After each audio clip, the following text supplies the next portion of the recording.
First off, this is not clickbait. I did not like Zootopia 2. Everywhere I look, people are glazing this movie left, right, and center, and I can't for the life of me figure out why. Like, it's not an awful movie. There are a lot of good stuff here, but there are a lot of things that bothered me that many seem to completely gloss over. I think I gave this movie like a 4.5 out of 10. Like I said, not bad, just kinda meh. It feels more like a movie with tons of missed opportunities than an outright garbage attempt at a sequel. And that's what bothers me even more. In this video, I want to go over the 3 major reasons I didn't enjoy Zootopia 2, and then towards the end, if you're still interested, I'm going to rewrite and fix the movie a little bit to tell a similar story that this time addresses my complaints. Let's get into it.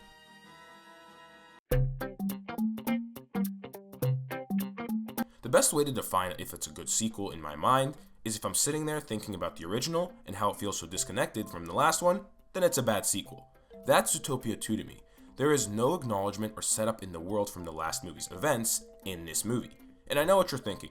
Well, doesn't this movie start with where the last one left off, with Judy and Nick cracking the case?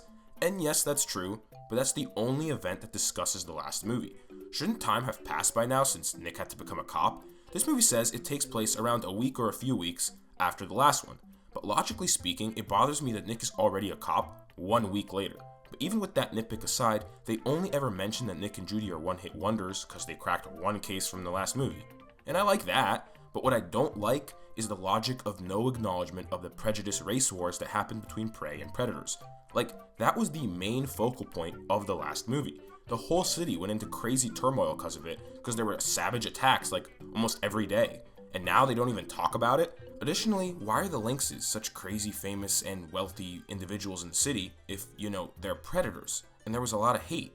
If the Lynxes just mentioned that they're just trying to fix the city and bring it together after the last movie, then at least they would have acknowledged things a little bit. What I'm essentially saying is that if you take out the quick opening of this movie, the movie on its own kind of feels like a standalone that isn't impacted by the events of the last one, and that really bothers me. I mean, look at other good animated sequels like Toy Story 2 or Shrek 2. They take the characters in a plot that was affected because of the events of the last movie. Now, I do think it was a fine direction to continue the story of Zootopia by taking a look at why other groups in reptiles were ousted in the past, but I don't think they segued into this reptile conspiracy very well. I mean, look at Shrek 2. Fiona is married and rescued from her tower in the first movie. Ergo, her parents asked to see her for the royal blessing, and the fairy godmother is mad that her son, Prince Charming, wasn't the one to save her. It's another layer onto the events of Shrek 1. But in Zootopia 2, what does this reptile conspiracy add to the original Zootopia? Additionally, thinking about it logically, you're telling me that after uncovering a citywide conspiracy, the whole city has an even bigger conspiracy that somehow is still private and not being brought into the forefront? Like, shouldn't people be getting a green light to start being more skeptical because of the last movie's events and conspiracies? Like, shouldn't they question the city they live in? But now, it just feels like people want to keep their heads down even more. That seems to be the opposite of what I'd like to think would happen. We have a golden opportunity here for the plot of the movie to be about people causing more ruckus with revealing further conspiracies, like this reptile thing, but some people in power want to keep things quiet because they don't want to cause the city to go into disarray. That would be a perfect direction to take things. But that big idea just isn't even mentioned. Zootopia 2 should have been about the importance of anti-authority and keeping the peace versus making a difference, something that Judy and Nick could have really clashed about on a morality level, but never did. Which brings me to my biggest problem with Zootopia 2, how they handled Nick and Judy's relationship.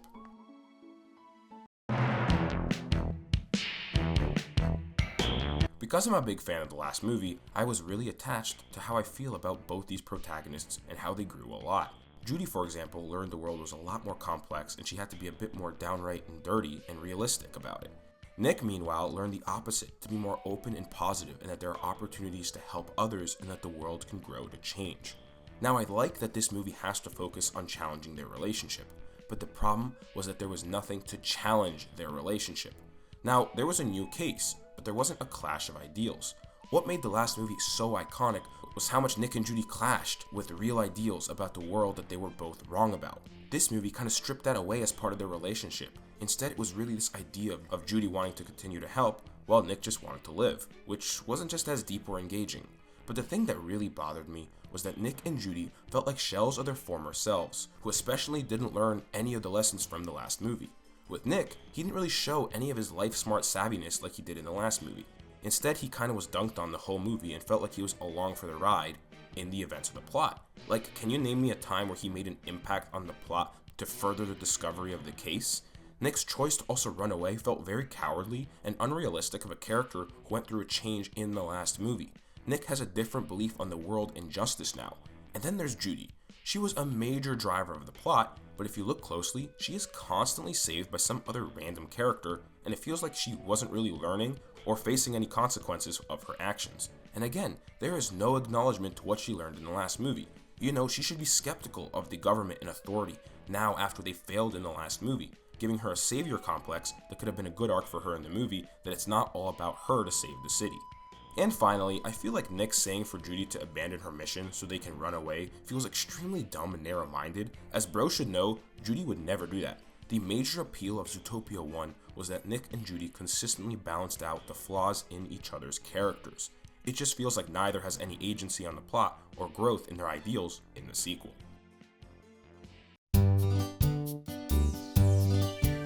So I'm just going to issue a heavy spoiler warning for this section in particular. Watch the movie before watching this part.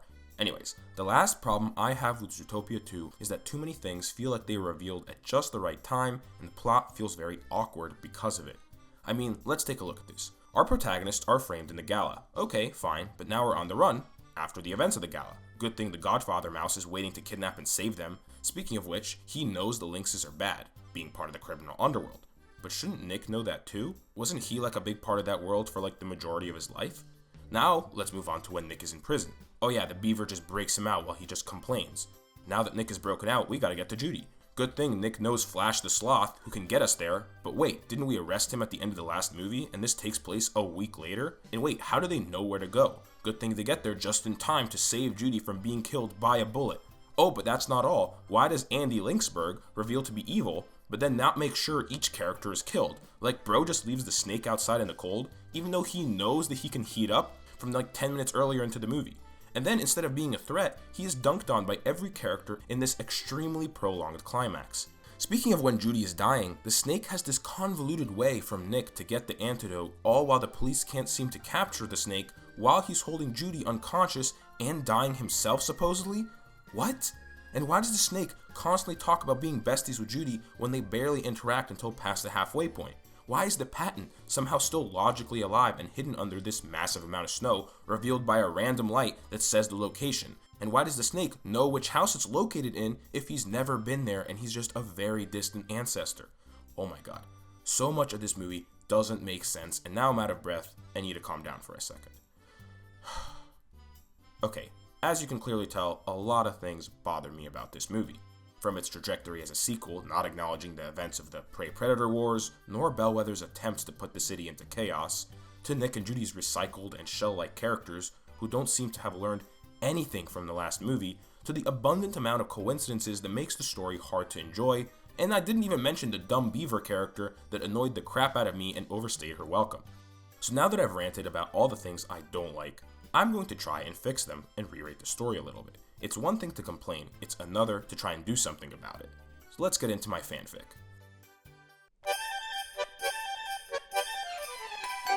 Firstly, before starting the rewrite, I just want to say that there are a lot of good things in this movie. The action and effects were still stellar. I liked the idea of the secret reptile community because there were actually no reptiles in the first movie, and I loved the horsey mayor character. He was great.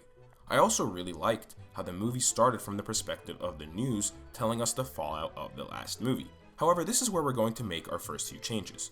Firstly, make time pass more than a week, maybe like a year, and do quick crosscuts of new things happening in Zootopia among these new channels.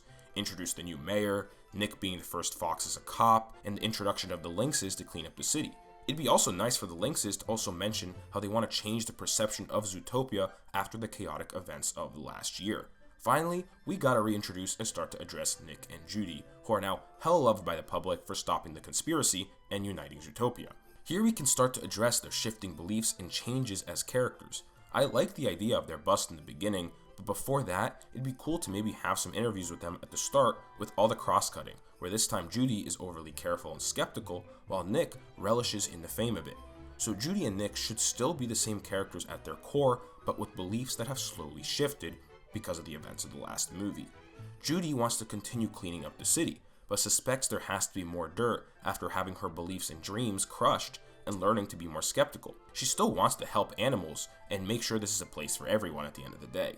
Nick, meanwhile, wants to also protect the city as they took him in finally, so he learns to be a cop and starts working closely to be ingratiated into Zootopia, using his past of criminality to be a strong asset for the police. Essentially, he wants to be more complacent with the authority and used to help. That begins to show their shifted ideals while not losing their care for another and core values. Now, because they are partners and still two rookies, the rest of the police force are jealous of them and believe they just do their own thing instead of working with everyone as a team. This is showcased with the first opening scene in the original movie, having them bust a crime in their own. Nick uses his crime tactics to get stuff on the armadillo or whatever it was, while Judy conforms to those tactics for the greater good.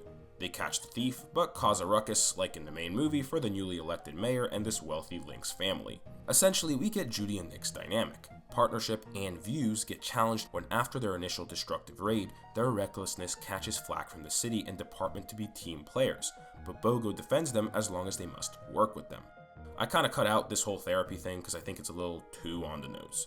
A lot of this is still very similar to how the movie played out, but once the gala occurs is when the plot begins to change though. My first controversial choice is that I think it's best if we separate Nick and Judy after the release of the snake. Nick can save Judy on her escape while she runs off with Gary the Snake and intercepted by Andy Lynxburg and maybe the Godfather Mouse. I don't know if you even need him though. Judy then goes off with the two of them to the Beaver and eventually Reptile Land to learn the truth. There she can develop that friendship with Gary and Lynxburg, which I do think the movie started a little bit too late. Meanwhile, Nick starts to work with the authority, mainly the questionable Lynx family, as well as Clawhauser, Mayor Horsey, and Bogo, developing his own relationships there. We don't actually knock out Bogo in the gala either, as I think it would be a good character to continue being in the story and growing Nick's arc. We need to show that Nick is going about things in a different way to protect the city, but wants to make sure Judy gets out of harm's way, essentially showing that both their methods are wrong while still having the right values. We can then have the reptile discovery scene, this time with the snake and Lynxburg and without Nick. We then have Nick and the cops get to Reptile Land, and we get that chase scene where Lynxburg gets separated, but Gary still goes down that water tube and Judy goes after him, but Nick this time follows her as he wants to save her, kinda like in the original, but this time Nick caught up to her. This causes Judy and Nick to converge since the gala and end up having to work together in that cliff scene. There is a great point to show their boiling points about who to work with and how to best protect the city and lives of others. I also like it as it was already one of the better scenes in the movie, and I think could have been made even better when you add in their changing ideals. In terms of plot, Judy convinces Nick to see the snake house where she is supposed to meet with Gary and Lynxburg after they got separated in the chase. Nick can also try to warn her about Lynxburg and overtrusting others, since he's real world savvy and he's been working with the Lynxes, while Judy goes the same for Nick with the whole police and political angles, where Nick believes he has experience and thinks he's smarter than he actually is. We then get that house fight like before, where the cops catch up to them and are ordered to kill Judy and the snake on orders of the Lynx family, so Nick intervenes as he don't like that, and him and Bogo get thrown in prison. Yeah, Bogo is here now, and has his own mini arc in the movie where, although he's the chief, he doesn't trust the Lynxes and intervenes in the snake house attack. If you haven't noticed already, but after the Reptile Land part, the Beaver Girl is no longer in this story. She is pointless, and I think Nick's emotional moments in prison would be better challenged with Bogo. I think they both would have a fun dynamic in prison too, and having them escape together while the Lynx family sets them up to get killed in prison could be a fun mini arc. We can also have Clawhauser help them too, Flash and get them to Judy still I guess, but maybe Clawhauser helps in finding locations and getting Flash to them in time so that it's more believable. Anyways, while Nick heads to prison, Judy gets closer with the snake and Lynxburg, and I actually think this is where they should discover the location of the patent.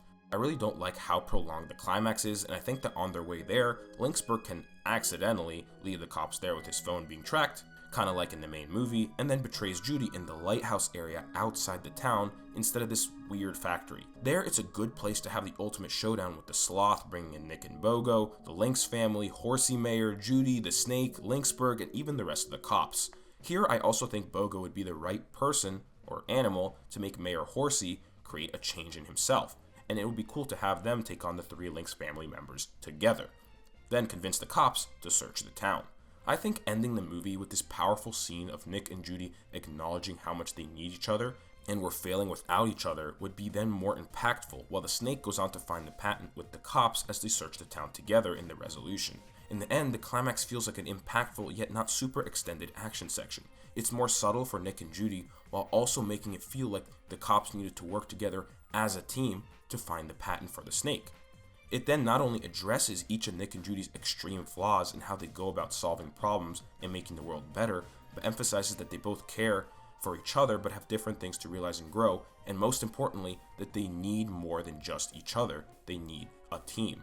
Meanwhile, for themselves, Nick has to be more open to things not being the norm and putting his foot forward to make a change. Judy, meanwhile, has to be a bit more careful, understanding, and not so egotistical. Both can learn the lessons in the end in more meaningful ways, following where their character beliefs left off from the last film, all while being natural and powerful for the ending of this film on its own. And yeah, that's what I do to fix Zootopia 2. The plot isn't crazy changed, rather I make some small changes here and there to make a story that flows more naturally, feels like the right course for a sequel with the right references to the original, and actually takes Nick and Judy's newly grown characters and grows them even further. Thanks for watching, everybody. What do you think of Zootopia 2? Am I being too harsh, and what do you think of my criticisms and fixes? Do you like my new Zootopia 2? Please like, comment, and subscribe. Thank you, and have a good day. Bye.